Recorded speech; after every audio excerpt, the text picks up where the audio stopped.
Magandang umaga! Kumusta po? Narito po ulit ang update natin para sa lagay ng ating panahon.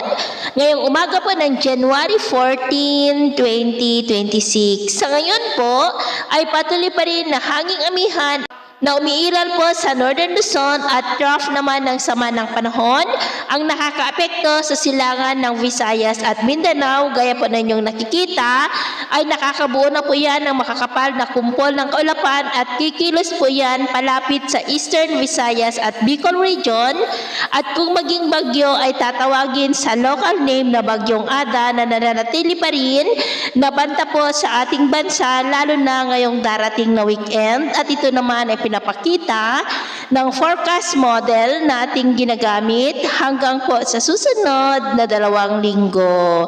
At sa lagay ng ating panahon ngayong madaling araw ay maayos naman po ang panahon sa malaking bahagi ng bansa, pero may tsansa pa rin ng mga isolated rains sa may Cagayan, Apayao, Isabela, Quezon, Bataan, Eastern Samar, southern part ng Leyte, Dinagat Island at Holosulu.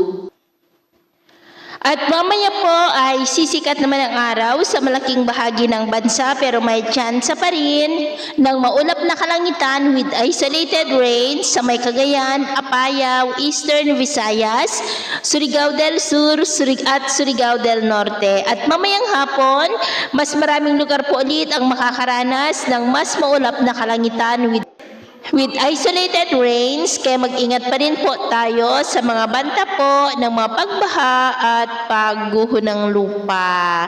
At sa atin naman pong mga baybayin, iwasan na muna natin ang papalaot sa extreme Northern Luzon seaboard at silangang baybayin ng ating bansa dahil ang mga alon po ay posibleng aabot hanggang sa 1.8 to 3 meters height. Kaya hanggat maari ay iwasan na po muna natin ang papalaot dyan sa mga may kulay pula para mas makaiwas sa mga sakunang pangkaragatan. So ito po ang latest update natin sa araw na ito. At ako po muli si James na nagsasabing sa kahit na ng pagsubok po na darating sa ating buhay, huwag na huwag po tayong mawawalan ng pag-asa. Thank you and God bless!